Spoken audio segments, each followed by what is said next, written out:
tadi pada pukul 14.00 pada hari ini adalah hari Kamis 19 Maret 2026, itu penumpang yang berangkat mencapai 2.247 orang.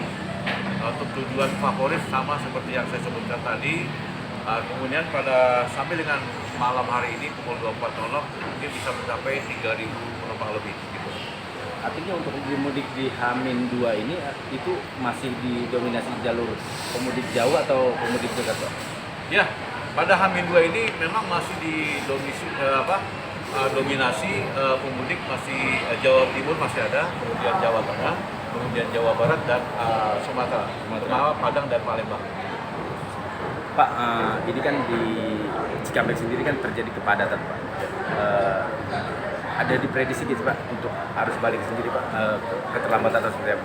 Ya, memang dengan adanya one way di Cipali, ya, memang ketika kembali memang ada keterlambatan sedikit, tapi tidak mempengaruhi jam keberangkatan ya. Karena di Sakap ini memang ada jam keberangkatannya, ada terutama pada pagi hari dan sore hari.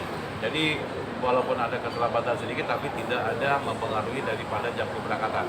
Karena biasa pengemudi kan beristirahat terlebih dahulu, setelah itu baru dia berangkat kembali untuk menuju tujuannya ke arah Jawa maupun Jawa Tengah maupun Jawa Timur. Gitu. Artinya memprediksi sopir-sopir sendiri sudah mengetahui prediksi waktu-waktu yang akan di. Betul ya, tidak terpengaruh. Oke, terima kasih, Pak. Pak, dari supir-supir tersebut apa sudah ada pengecekan kesehatan, Pak?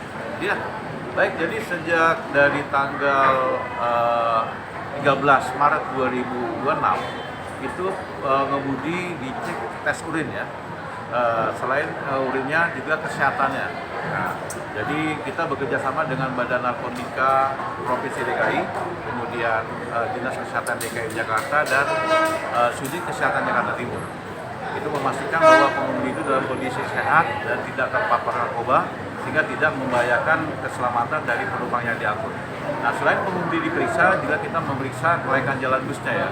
Kelaikan jalan busnya kita periksa, di situ ada 3 jenis yang kita periksa. Pertama adalah administrasi, seperti buku KIR, izin trayek, STNK maupun SIM. Kemudian sistem utama. Sistem utama itu adalah menyangkut langsung kepada aspek keselamatan, seperti sistem rem, sistem kemudi, sistem roda, kemudian sistem lampu. Itu harus beroperasi dengan baik. Di situ tidak ada toleransi untuk aspek keselamatan yang menyangkut keselamatan dari penumpang yang diangkut. Kemudian ada aspek penunjang ya. Sistem penunjang di situ menyangkut seperti kotak obat, dongkrak, kemudian alat pengepul kaca dalam keadaan darurat maupun segitiga pengaman itu wajib ada di kendaraan untuk memastikan pada saat darurat itu bisa dipergunakan bagi pengemudi untuk membantu dalam keadaan darurat. Gitu. Sampai hari ini ada alokasi tambahan tiket dan armada, Pak? Sampai saat ini, hari ini memang sudah terjadi penurunan penumpang ya dibandingkan kemarin, maka dipastikan bahwa puncak arus mudik Lebaran tahun 2026 di Terminal Bus Kampung Rambutan terjadi pada hari Rabu tanggal 18 Maret 2026 dengan penumpang berangkat sebanyak 5.336 orang dengan tujuan favorit adalah Surabaya, Malang, Yogyakarta, kemudian Tegal, Pekalongan, Purwokerto, kemudian Garut, Tasikmalaya, Cianjur, Padang, dan Palembang. Pak, boleh pesan dari Bapak kepada para masyarakat pemudik yang lewat dan untuk perebutan, ada pesan? Ya, pesan saya kepada masyarakat yang akan melakukan mudik Lebaran 2026, khususnya di Terminal Bus Kampung Rambutan. Pertama, pastikan dulu dia dalam kondisi sehat. Kemudian dia berangkat dari rumah, mengunci semua pintu rumahnya, kemudian menitipkan rumahnya kepada tetangga atau ketua RT. Kemudian juga matikan semua alat elektronik yang ada di rumahnya. Kemudian dia berangkatnya naiknya dari terminal. Nah, ketika dia tiba di tempat tujuan, saya harapkan juga turunnya di terminal, karena tibanya itu pada dini hari sangat riskan sekali kalau dia turunnya di pinggir jalan.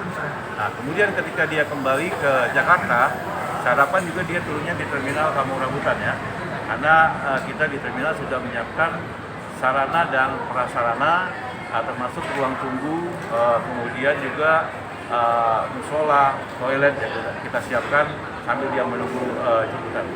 Pak, izin Pak menanya mengenai harga tiket itu gimana Pak ya? Apa harga tiketnya? Ya, jadi harga tiket itu ada dua jenis ya.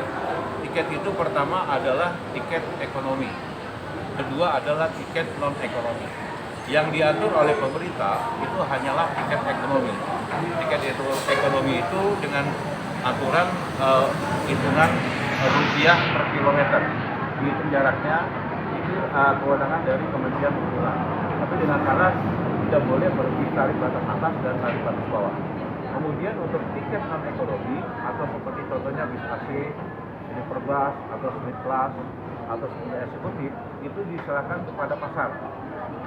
Pada pasar, tapi tidak boleh melebihi tarif batas atas atau tarif batas bawah. Apabila ada kenaikan harga tiket, khususnya pada angkutan lebaran, maka perusahaan otobus wajib mengumumkannya di loket penjualan tiket ataupun di medsos ya, supaya masyarakat mengetahui dan juga menjelaskan layanan-layanan yang diberikan. Sudah pasti layanan yang lebih baik, misalnya tingkatan kelasnya seperti ada suite class, sleeper bus, itu pasti lebih mahal daripada layanan di bawahnya. Tapi dengan syarat tidak boleh melebihi tarif batas atas dan tarif batas bawah. Nah, apabila sudah diumumkan, maka masyarakat akan memilih mana layanan yang akan diambil ya. Kalau dirasakan akan harganya mahal, pasti akan memilih layanan yang murah yang sesuai dengan mungkin layanan yang diberikan, dan dia bisa memilih bis mana yang akan dia naiki.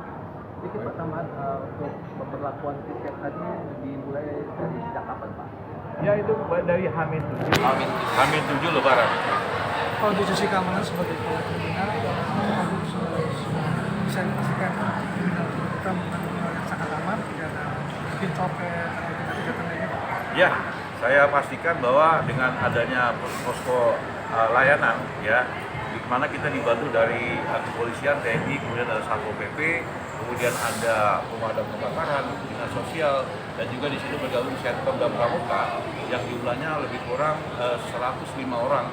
Ya, ada yang berpakaian dinas dan berpakaian preman. Saya pastikan, alhamdulillah saat ini Pertamina Kampung Rambutan belum menerima laporan atau aduan dari masyarakat bahwa merasa dirugikan atau mungkin kecopetan.